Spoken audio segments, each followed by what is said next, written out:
स्वागत है दोस्तों आपका आपके अपने YouTube चैनल गांव की पाठशाला में।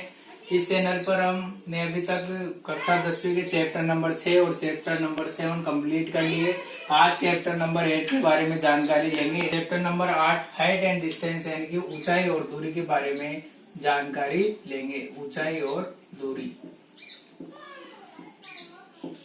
ठीक है। चैप्टर नंबर 8 है 10th बोर्ड में। इसमें से एक क्वेश्चन आता है 3 नंबर का, जो हर बार लगभग पूछा जाता है। वो किस प्रकार का आता है उसकी जानकारी देखेंगे।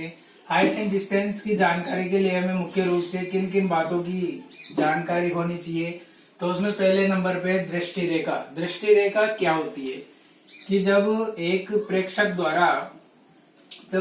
द्वारा किसी वस्तु को, यानी कि एक वस्तु है P बिंदु पर और एक क्षैतिज रेखा है, एक क्षैतिज रेखा और यहाँ पर एक प्रेक्षक। तो प्रेक्षक द्वारा जब किसी वस्तु को देखा जाता है तो प्रेक्षक से उस वस्तु को मिलाने वाली रेखा को हम दृष्टि रेखा कहते हैं। तो कुछ महत्वपूर्ण जानकारी होनी चाहिए। जैसे दृष्टि रेखा क्या होती है। दृष्टि रेखा क्या होती है कि जब एक प्रेक्षक किसी वस्तु को देखता है तो प्रेक्षक और वस्तु को मिलाने वाली रेखा को हम दृष्टि रेखा कहते हैं। दृष्टि रेखा के बाद में हाइट एंड डिस्टेंस में हमें उन्नयन कोण और अवनमन कोण के बारे में जानकारी होनी चाहिए कि उन्नयन कोण क्या होता है और अवनमन कोण क्या होता है। तो हम देखते हैं उन्नयन कोण। उन्नयन कोण क्या होता है। उन्नयन कोण में आप देखते हैं कि अभी तक जितनी भी क्लासें अपलोड किए, अगर अपना राष्ट्रीय पक्षी अपनी उपस्थिति दर्ज न करवाए ऐसा हो ही नहीं सकता है। यानी कि हर वीडियो में राष्ट्रीय पक्षी अपनी उपस्थिति दर्ज कराता है, जिसकी हम हर वीडियो में आवाज आपको आती होगी। तो देखिए खैर करते हैं शुरू अपन। तो उन्नयन कोण। उन्नयन कोण क्या होता है कि जब कोई प्रेक्षक किसी वस्तु को, अगर प्रेक्षक से कोई वस्तु ऊपर की ओर स्थित है, P क्या है वस्तु और ये क्या है प्रेक्षक, और ये कौन सी रेखा है क्षैतिज रेखा। जब कोई वस्तु प्रेक्षक से ऊपर की ओर स्थित होती है तो जो ये दृष्टि रेखा होती है, दृष्टि रेखा। तो दृष्टि रेखा क्षैतिज रेखा के साथ जो कोण बनाती है वह कोण कौन सा कहलाता है। उन्नयन कोण। उन्नयन कोण कौन सा कोण कहलाता है दोस्तों। उन्नयन कोण। जब प्रेक्षक किसी वस्तु को, जो कि प्रेक्षक से ऊपर की ओर स्थित है, तो जो कोण बनाता है वह उन्नयन कोण कहलाता है। इसी प्रकार दूसरा कोण अपने पास आता है अवनमन कोण। दूसरा कोण आता है अवनमन कोण। तो अवनमन कोण क्या रहता है। अवनमन कोण के बारे में अगर हम देखें तो अगर कोई वस्तु, जैसे प्रेक्षक है, यहाँ पर प्रेक्षक स्थित है अपना प्रेक्षक और एक क्षैतिज रेखा है, तो प्रेक्षक के द्वारा जब अगर कोई वस्तु नीचे की तरफ स्थित है, P बिंदु पर कोई वस्तु है, तो प्रेक्षक की क्षैतिज रेखा के साथ जो दृष्टि रेखा जो कोण बनाती है वो कोण कहलाता है अवनमन कोण। अवनमन कोण। तो ये कैसे याद रखना है अपन को कि अगर अवनमन में जो अगर हम किसी को नमन करते हैं तो हमारी नजरें कैसी होती है नीचे। तो जब प्रेक्षक से वस्तु नीचे की ओर स्थित होगी तो वो कोण कौन सा बनेगा अवनमन कोण। ठीक है, आगे चलते हैं।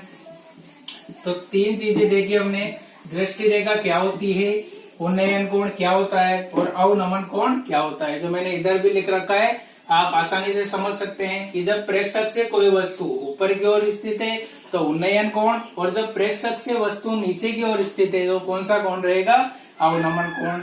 अवनमन कोण के बाद में हम आगे चलते हैं कि हाइट एंड डिस्टेंस को सॉल्व करने के लिए हमें किन मूलभूत तत्वों की जानकारी होनी चाहिए कि क्या क्या जानकारी। जैसे वो पता लग गया हमें दृष्टि रेखा क्या होती है, उन्नयन कोण, अवनमन कोण। के बाद में समकोण त्रिभुज। अगर हमें समकोण त्रिभुज की जानकारी है तो ऊंचाई और दूरी के क्वेश्चन है वो हम आसानी से कर सकते हैं। ऊंचाई और दूरी के क्वेश्चन में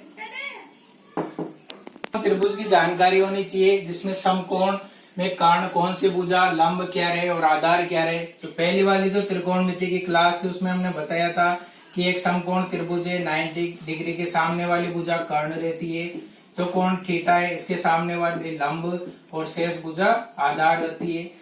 इसके बाद हमें जो क्वेश्चन दिया हुआ है उसको चित्र बनाना है और चित्र में हमें समकोण त्रिभुज का निर्माण करना है। अगर हम समकोण त्रिभुज का निर्माण कर लेते हैं तो वो आसानी से सॉल्व हो जाता है। तो देखिए क्वेश्चन किस प्रकार से करते हैं। क्वेश्चन, अपने पास क्वेश्चन है कि यदि एक मीनार के पाद बिंदु क्या होता है, जो आधार भाग में स्थित होता है, क्योंकि एक मिनट, यदि एक मीनार के पाद बिंदु से 100 मीटर की दूरी से उसके शिखर का उन्नयन कोण 60 डिग्री है तो मीनार की ऊंचाई ज्ञात कीजिए। जो क्वेश्चन में दे रखा है वही लिखना है अपन को। तो क्या करना है कि एक मीनार के पाद बिंदु, ये भी एक मीनार बना दी अपन ने, मीनार का पाद बिंदु, ये तो ऊपर वाला तो रहता है शीर्ष बिंदु और जो नीचे जो समतल पर स्थित होता है वो रहता है अपने पाद बिंदु। तो एक मीनार के पाद बिंदु से 100 मीटर की दूरी पर, ये दूरी कितनी दे रखी है अपने लिए, 100 मीटर की दूरी से उसके शिखर का उन्नयन कोण, जो ये शिखर है तो शिखर से उसका उन्नयन कोण, शिखर से उसका उन्नयन कोण कितना दे रखा है, 60 डिग्री। तो मीनार की ऊंचाई ज्ञात करनी है अपन को, ये वाली ऊंचाई ज्ञात करनी है। क्या मानेंगे, माना कि h मान लिया और इसको नाम दे देते हैं। एक समकोण त्रिभुज बन गया अपने लिए ए बी और सी, जहाँ कोण बी 90 डिग्री और कोण सी जो एक मीनार के शिखर से उन्नयन कोण है उसका मान कितना है, 60 डिग्री। तो इसको सॉल्व करते हैं कि समकोण त्रिभुज ए बी सी में, समकोण त्रिभुज ए बी सी में अपने पास क्या दे रखा है, लंब और आधार। लंब और आधार क्या रहता है, समकोण त्रिभुज में भुजा ए बी बटा बी सी, लंब बटा आधार क्या रहता है, tan थीटा।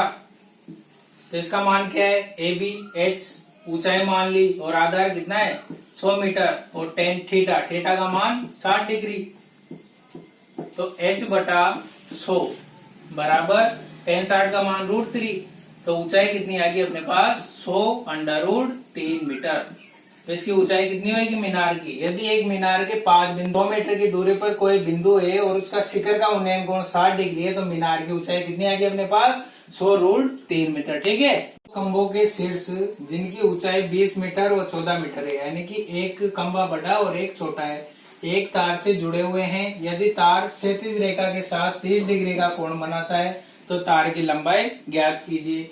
क्या करना है, क्वेश्चन में जो कह रखा है, क्वेश्चन में जो दे रखा है वही अपने चित्र के माध्यम से हम समकोण त्रिभुज बनाने का प्रयास करते हैं। ये अपना पहली अप्रोच ये रहती है कि दो खंभों के शीर्ष जिनकी ऊंचाई 20 मीटर व 14 मीटर है, तो पोल बना लिया अपन ने, एक तो पोल ए और बी, ठीक है, और दूसरा बना लिया सी और डी। ठीक है, यहां से यहां तक की इसकी लंबाई दे रखी है अपने 20 मीटर और जो दूसरा स्थित है उसकी दे रखी है 14 मीटर। ठीक है, यहां से यहां तक एक तार से आपस में जुड़े हुए हैं। जो ये दोनों बिंदु है, पोल है, वो एक तार के माध्यम से आपस में जुड़े हुए हैं। यदि तार क्षैतिज रेखा के साथ 30 डिग्री का कोण बनाता है, जो ये तार है, जैसे अगर अपन यहाँ से एक क्षैतिज रेखा खींचते हैं तो ये जो तार है वो क्षैतिज रेखा के साथ 30 डिग्री का कोण बनाता है, तो तार की लंबाई क्या है, हमें तार की क्या ज्ञात करनी है, लंबाई। ये लंबाई याद करनी है। माना क्या मान लिया अपन ने, x मान लिया। अगर ये 14 मीटर है तो यहाँ से यहाँ का हिस्सा भी कितना रहेगा, यहाँ से यहाँ तक रहेगा 14 मीटर। और अगर ये 20 पूरी लंबाई ए बी लंबाई जो 20 मीटर है, अगर इसमें से 14 मीटर निकल जाती है तो ये शेष हिस्सा कितना रहेगा 6 मीटर। यहाँ बिंदु दे देते हैं हम ई। तो अपने एक समकोण त्रिभुज आ गया ए ई और सी। तो लिखते हैं हम समकोण त्रिभुज ए ई सी में क्या दे रखा है अपने पास, लंब है और कर्ण है और थीटा दे रखा है। तो हम कर सकते हैं लंब बटा कर्ण, क्या रहता है, लंब बटा कर्ण साइन थीटा। तो लंब कितना है, तो ए बटा ए सी, थीटा के सामने लंब और कोण 90 के सामने एक्स यानी कि कर्ण। तो ए भुजा ए बटा ए सी बराबर क्या रहेगा, साइन थीटा। ए का मान कितना है 6 और ए सी एक्स जो तार की लंबाई है बराबर साइन 30 डिग्री। तो 6 बटा एक्स बराबर साइन 30 का मान 1/2, तो x बराबर आ गया 6 दूआ 12 मीटर। तो तार की लंबाई कितनी आ गई? अतः तार की